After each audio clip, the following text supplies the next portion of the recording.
Pecha Kucha for poems in a language I do not know, interrupted by Whitesnake. These poems, in case it isn't obvious they are poems, are collected in the anthology Those Who From Afar Look Like Flies. They come from a series called In Pratica by Magdalo Musio, published in 1967.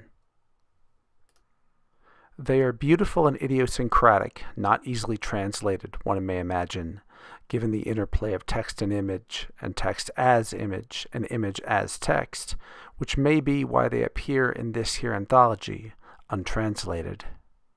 They occur in what one might call the collage and doodle style.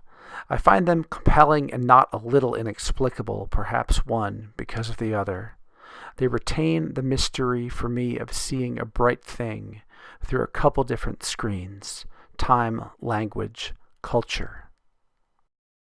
Musio's poems are diagrams, I sense, ordered transmissions only partly decoded from another world. What better way to describe what a poem is and is supposed to do? Jean Cocteau's Orpheus tunes in an old car radio to get his transmissions. This is the job of both the poet and the translator, to tune in and listen for evidence of the beyond. Because I don't speak nor read Italian, an access of these poems takes effort for me to apprehend. But then I'm not sure how important the content of the text is anyway. It's often drawn over or alchemically obscured. Trying to get my arms around one, I run some snippets through Google's translation engine without revelation.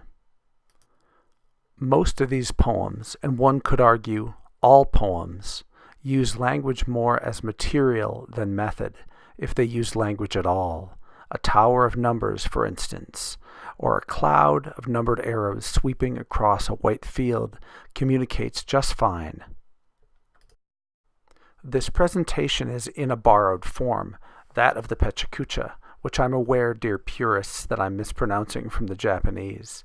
It's a flash presentation format in the form of 20 slides shown for 20 seconds each. I love how this form, and by extension all forms, corrals my thought and impulse to language, and orders both. Then I wondered, how would you even translate Musio's poems? And then, how do you translate anything at all? Translation is a loss-making enterprise, as translators know, and while they do the best they can, they are aware that what they're doing is at best only a partial success, a best guess at communication. Writing is loss-making too, as writers know. The Zen Buddhist monk, poet, and translator Norman Fisher said that what's prior to the speaking of any word is its silence. Not just silence, but its silence. In part, the impulse for the rendering into language of the thing, the never fully graspable wholeness of the world or the soul or the glory of the sea turtle or whatever that the poem attempts to render.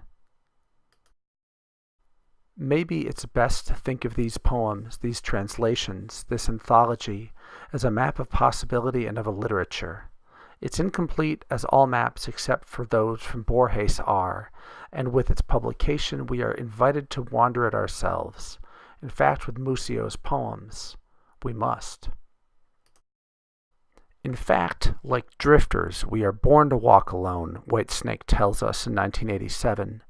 But in the song's first version from 1982, the lyric is, like a hobo I was born to walk alone, which maybe adds assonance and some extra sonic texture. But hobo? Is a hobo born to walk alone, or set adrift by circumstance?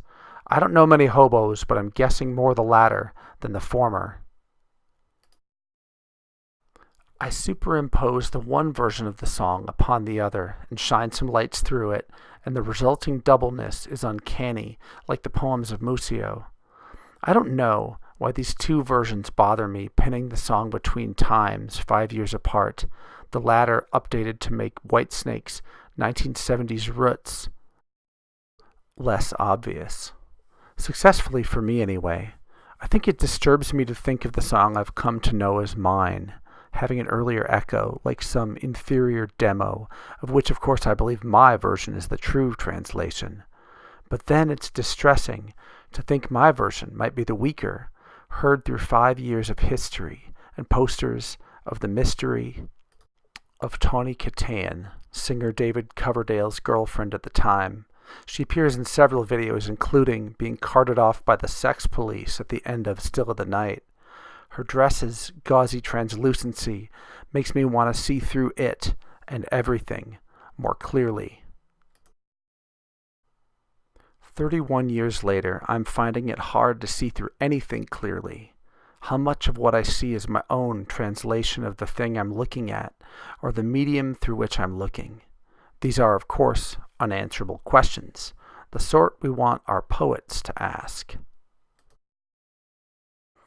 In my swervization in this presentation, I seem to have found myself somewhere else, as one does with borrowed forms, with borrowed poems, in a land one does not know, here in Musio's lonely street of dreams.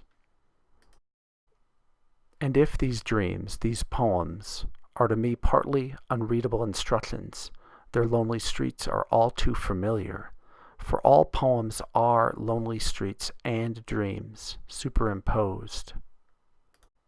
And what makes poems poems is how they collect electricities from that superimposition, how language passes through form. One catches the valences that one can and brings them back from the beyond.